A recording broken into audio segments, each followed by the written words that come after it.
Become skilled in arousing emotion while telling a story. The time is 6 to 8 minutes. Anthony Brown, do a Bradbury.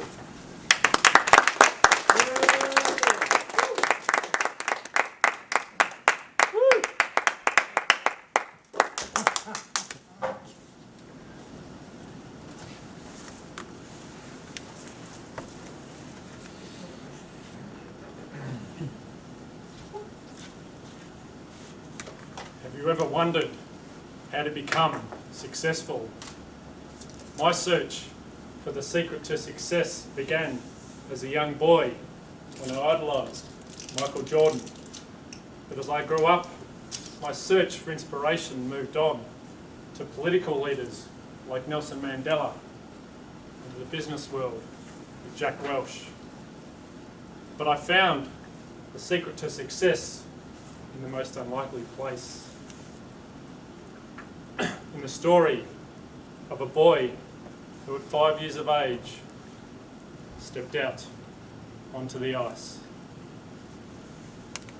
Toastmaster, fellow Toastmasters and guests, imagine you are Steve Bradbury and you've dedicated your life to ice skating. And you can hardly contain your excitement when at 17 years of age you were part of Australia's first relay team to win a gold medal at the World Championships, Winter World Championships, and qualify for the 1992 Winter Olympics in Albertville, France.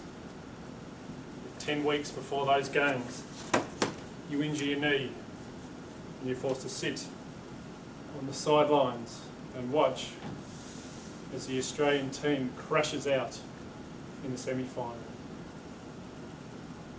But you only have to wait another 2 years for your next chance at the Olympic Games in Lillehammer, Norway, the first Olympics to be split from the Summer Games.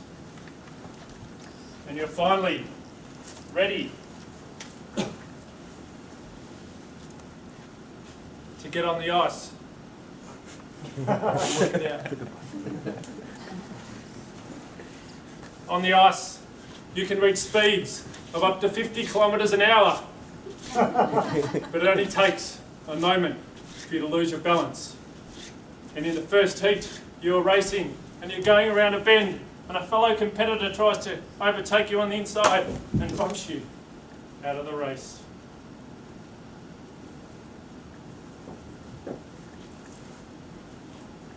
You have to wait another 4 more years for another chance at the Olympic Games. And between those games, you're competing again and you have another crash, and this time you fly up into the air and do a somersault and your leg comes down right on top of a competitor's ice skate. Ah! A massive pool of blood expands around you, enough so that you should have died. But you're only saved as the crash happens near a Canadian doctor who jumps to your rescue, sticks his hand into your leg and squeezes the femoral vein between his fingers and thumb to stop the bleeding. And you recover in time to prepare again for the 1998 Games in Nagano, Japan. At 24, you should be in your prime as an ice skater. But a few months before those games, you catch glandular fever. It leaves you terribly short of breath. You're nowhere near your best and you're easily eliminated.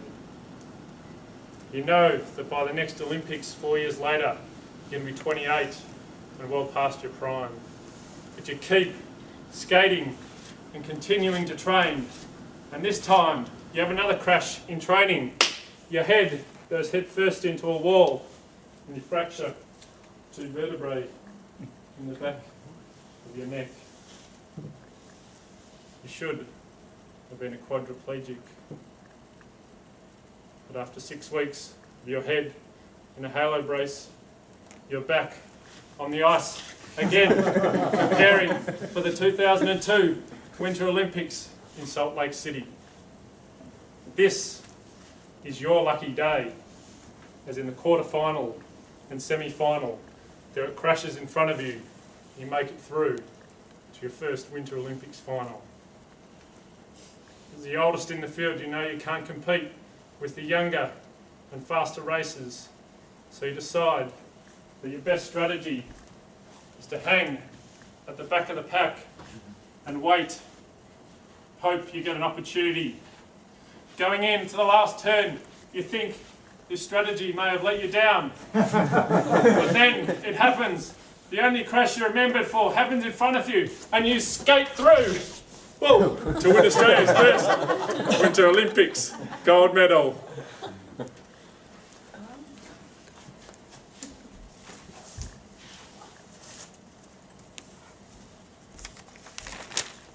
And so I found the secret to success in the story of Steve Bradbury.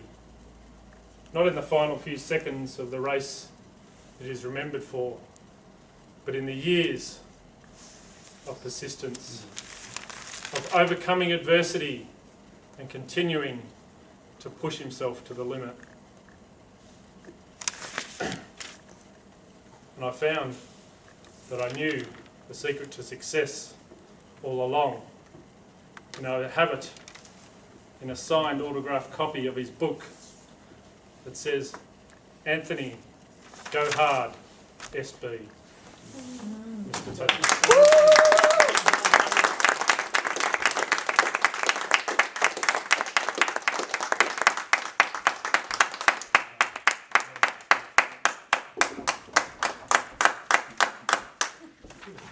So we'll move now to Rajinda. Give us a finance report.